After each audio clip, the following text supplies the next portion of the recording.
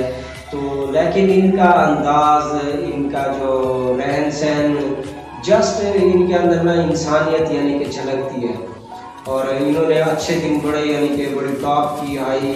یعنی کہ جاب کے اندر رہے. تو اس وقت بھی ان کے اندر یہ تھا کہ ان کے بعد جس وقت بھی کچھ آنا، انہوں نے مختلف دوستوں کی ہیلپ کرنی، اور یہ مختلف ان کے اندر نا وہی چیزیں مجھے لگی کہ جو میرے دل کے اندر سے پہلے تھی، ایک انسانیت کا درد. تو ان کو میں نے جو چیزیں دیکھا کہ نہ کوئی ان کے اندر تکبر ہے، تو میں نے ان کو بڑا یعنی کہ یوں سمجھو کہ اچھا پایا. تو یہ بھی میری لائف کے اندر جو دوسرے وہ شخص ہیں.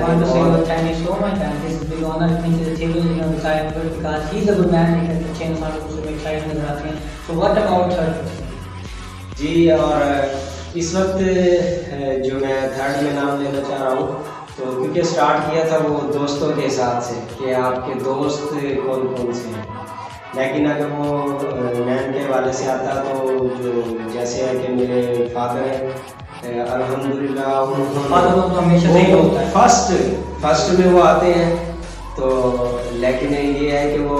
بعد میں یعنی کہ نام میں لے رہا ہوں، اس میں یہ ہے کہ یہ ساتھی بھی شامل ہو جاتے ہیں اسی کے اندر کہ ابو جی نے یوں سمجھو اپنی لائف کے اندر بہت اسٹرگل کی. انہوں نے وہ یوں سمجھو ٹیچر تھے، ٹیچر کے دوران انہوں نے کھیتی باڑی کا بھی، کیونکہ دادا جی ان کا شوق بھی تھا کہ بچے انہوں نے اپنے ہی بس ابو جی نے چھوٹے بھائیوں کو پڑھایا. پھر اس کے بعد یوں سمجھو کہ ہمارے علاقے کے اندر انڈسٹری تھی، کاٹن کے لیے بہت مشہور علاقہ ہے میلسی کا. تو اب پہلے 110 انڈسٹری میلسی کے اندر ہوتی کاٹن کی. تو ابو جی ادھر ایک انڈسٹری کے اندر مینیجر ہوتے تھے. اب سکول بھی جانا، ادھر کاٹن انڈسٹری کے اندر مینیجر تھے، ادھر بھی یعنی کہ یوں سمجھو 8 گھنٹے ٹائم دینا، اور پھر گاؤں یعنی کہ کھیتوں کے اندر اپنی زمینوں کو سنبھالنا، وہ ٹائم بھی دینا. تو ابو جی بتاتے تھے کہ جناب مجھے نا 2 گھنٹے صرف ملتے تھے ریسٹ کے، 24 گھنٹے کے اندر سے 2 گھنٹے صرف ریسٹ کے ملتے تھے. تو انہوں نے الحمدللہ بہت کچھ اچیو کیا، تو بے شمار یعنی کہ چیزیں ہیں کاروباری حوالے سے، تو اللہ کا بڑا شکر ہے۔ وہ میری پرسنالٹی کی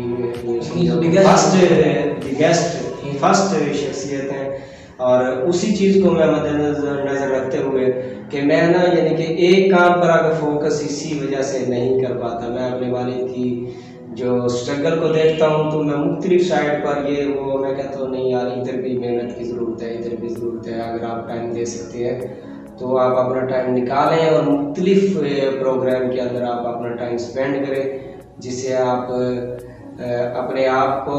اپنے معاشرے کو، آپ یوں سمجھو کہ معاشرے کو بھی یا کسی عوام کو سپورٹ بھی اسی وقت کر سکتے ہیں کہ آپ خود سپورٹفل ہوں گے، آپ یعنی کہ خود امپروو ہوں گے۔ تو یہ آج آپ کے والد جو آپ کے پہلے ہی وہ ہیرو ہیں، کوئی شک نہیں ہوتا، والد کی ہمارا معاشرہ بھی فراموش کر دیتا ہے، بہت لوگ فراموش، مگر والد کی جتنی اسٹرگل محنت ہوتی ہے اس کو ماننا، ایکسیپٹ کرنا، اور اس کو پھر بڑھاپے میں آگے اس کو بتانا کہ بعد آپ بہت بریو تھے، اس کو بار بار کے منہ پہ بتانا بہت ضروری ہوتا ہے کہ بس اپنے والد کو کبھی بھی ٹیک نہ مارنے دیں، اس کو کبھی بھی حوصلہ مت آنے دیں، ان کو اپنی ماضی کی باتیں یاد رہیں، ان کی جوانی کی باتیں یاد دلائیں، ان کے پاس بیٹھیں، ان سے باتیں کریں، اور ان کو بہت زیادہ اچھا فیل ہوتا ہے۔ So now my next question is very harsh, اور آپ کو اس کا جواب دینا ہوگا تھوڑا سخت ہے، تو ٹیل می اباؤٹ 3 پیپل جو بہت ہی برے ثابت ہوگا آپ کی زندگی۔ واقعی عدنان بھائی سوال تو آپ کا سختی ہوتے جائیں گے، سوال آپ کا واقعی کافی سخت ہے، مگر سچ بولنے میں کوئی ایشو نہیں ہوتا۔ تو اس کے اندر یہ ہے کہ جو کس کا نام، یہ کافی لوگ ہوتے ہیں جو آپ کی لائف صحیح ٹریک پہ جاری ہوتی ہے وہ غلط ٹریک پہ بھیج دیتے ہیں، وہ سارا لائف کو خراب کریں۔ جی جی جی جی کچھ لوگ ایسے ضرور ہوتے ہیں، مجھے یاد آ گیا کہ اس کے اندر ایسے ہے کہ جب جیسے میں نے لاہور سے، اگر آپ نام نکال لینا بتائیں تو جگہ کا نام بتا دینا۔ جی جی میں نے جب لاہور سے ٹرن کیا اسلام آباد کی طرف، تو اس وقت مجھے یعنی کہ دوست میرے اچھے ساتھی تھے، وہ کلوز دوست تھے، لیکن اس وقت یوں سمجھو کہ میں نے ایک ایسی جگہ کا وہ یوں سمجھو دروازہ دیکھا جہاں دوسرے لفظوں میں ہمارے بڑے بڑے وزیر اعظم بھی گئے، اور اس کا دوسرا یعنی کہ وہ نام جو ہے وہ اڈیالہ جیل ہے۔ اور وہ میں نے کس طریقے سے دیکھا کہ میں جیسے آپ کو بتا رہا تھا کہ مختلف یعنی میرج ہال کے یعنی کہ مینجمنٹ ڈائریکٹر تھے، تو ادھر ہمارے ساتھی تھے، تو ہم ادھر آپ کو پتہ ہے اسلام آباد کے اندر یہ رکشہ وغیرہ تو بہت کم، ٹیکسی زیادہ یوز ہوتی تھی، تو ہم مختلف بکنگ پر جاتے تھے کوئی پروگرام۔ انہوں نے ایک ہی شام کو ہماری کمپنی کے 3 ایونٹ تھے، تو 2 ایونٹ کی طرف، اب میں الحمدللہ وہ کوئی تعریف والی بات نہیں ہے، وہ دوستوں کی وجہ سے ہی صبح شروع سے یعنی کہ تھوڑی سی سوبر سی وہ سسٹم ہوتا تھا، تو وہ جو گروپ ہوتے تھے وہ کہتے تھے کہ یار ایونٹ میں اس ساتھی کو ہمارے ساتھ جانا چاہیے، اس ساتھی کو ہمارے ساتھ جانا چاہیے، تاکہ آگے پارٹی کو اچھے طریقے سے ہم ڈیل کر سکیں۔ اچھے دوستوں کی بھی ضرورت ہوتی ہے جو سنسیئر طریقے سے کام لیں۔ جی جی، تو ہمارے وہاں پہ بالکل آپ نے صحیح کہا کہ کافی وزیر اعظم گئے ہیں، نہ صرف نواز شریف گئے ہیں اور بڑے بڑے رہنما، تو آپ نے وہ اس ماحول کو کیسا پایا جا رہا ہے؟ آپ نے آپ کو بڑا دل کیا، میں وہ تھوڑا سا آپ کو وہ اس پوائنٹ کی طرف بھی لے کر جا رہا ہوں، تو اس میں وہ تھا تو بڑا بیڈ پوائنٹ کہ میں وہ یہاں پہ ہمارے معاشرے میں اس کو اچھا سمجھتا ہے، لوگ جیل گیا وہ اس کی ٹھاٹ ہو جاتا ہے معاشرہ ایسا۔ تو وہ میرے ساتھی تھے، انہوں نے کہا کہ یار وہ فلاں مہندی کا پروگرام ہے اور آپ نے نہ ادھر یار بڑی اچھی شخصیات میں آنا ہے، تو آپ لوگ ادھر ہمارے ساتھ لا دیجیے۔ تو اس ایونٹ پر باقی تو کسی نے جانا تھا، انہوں نے کہا کہ یار آپ کی شرکت ہے ہم سب کی نا ادھر، وہ ایونٹ یوں سمجھو پہلے سے سیٹل ہے اور ہماری 3-4 ساتھیوں کی شرکت ہے، اس میں وہ 3 دوست میرے اور ساتھ تھے اور میں بھی ان کے ساتھ تھا۔ اب مجھے ہلکی پھلکی ڈرائیونگ بھی آتی تھی، اب انہوں نے ایسے جی جی یس، تو انہوں نے نا ہم نکل گئے رات کو تقریباً کوئی 12:30 کا ٹائم ہو، اور یوں سمجھو ہم مری روڈ پر اس وقت جا رہے تھے،